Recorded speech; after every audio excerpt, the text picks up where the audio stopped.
اسی طرح اس چیز سے بھی روک دیا گیا کہ کوئی مرد کسی عورت کے ساتھ اکیلے بیٹھے کسی کمرے میں، خواہ کوئی بھی کام ہو. رسول اللہ صلی اللہ علیہ وسلم نے فرمایا عورتوں کے پاس جانے سے بچو.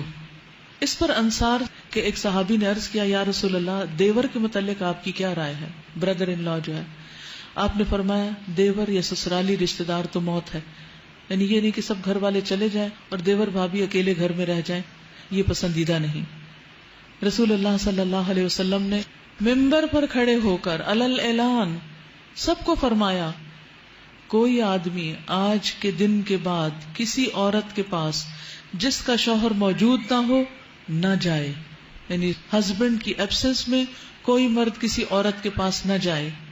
ہاں اگر اس کے ساتھ ایک یا دو آدمی ہو تو پھر حرج نہیں، کیونکہ بعض اوقات کام ہوتا ہے، ضرورت ہوتی ہے، بعض اوقات میڈیکل ریزنز ہوتی ہیں، بعض اوقات کورٹ کے مسائل ہوتے ہیں، یا کوئی بزنس ہوتا ہے جس میں مشورہ مشاورت کی ضرورت ہوتی ہے.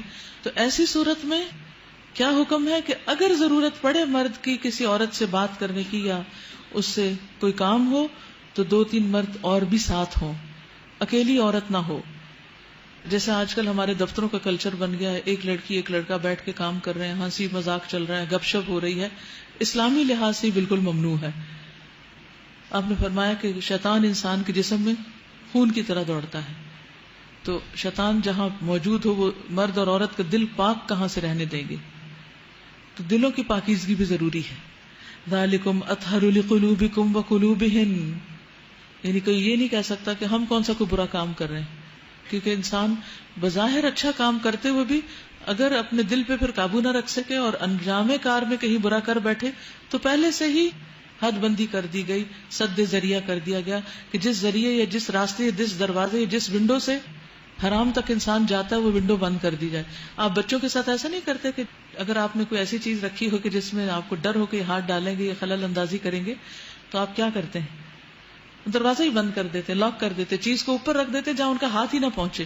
تو یہی چیز یہاں کی گئی ہے کہ چیز کو دور کر دو تاکہ پریشانی نہ اٹھانی پڑے. اگر ازواج مطہرات کے دلوں کی پاکیزگی کے لیے زیادہ بہتر ہے تو پھر عام لوگوں کی دلوں کی پاکیزگی کا کیا حال ہوگا؟ کیا عام لوگ ان سے زیادہ پاکیزہ ہیں؟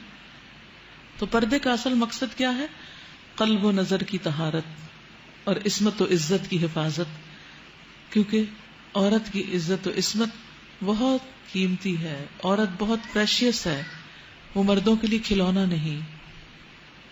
میری بیٹیاں جب چھوٹی تھی اور ان کو میں نے حجاب کروانے کے لیے کہا تو میں نے ان کو ایک مثال دی کہ جیسے سویٹ چیز کے اوپر مکھیاں آتی ہیں نا، تو اگر مکھی کو بیٹھنے دیا جائے تو کیا ہوگا؟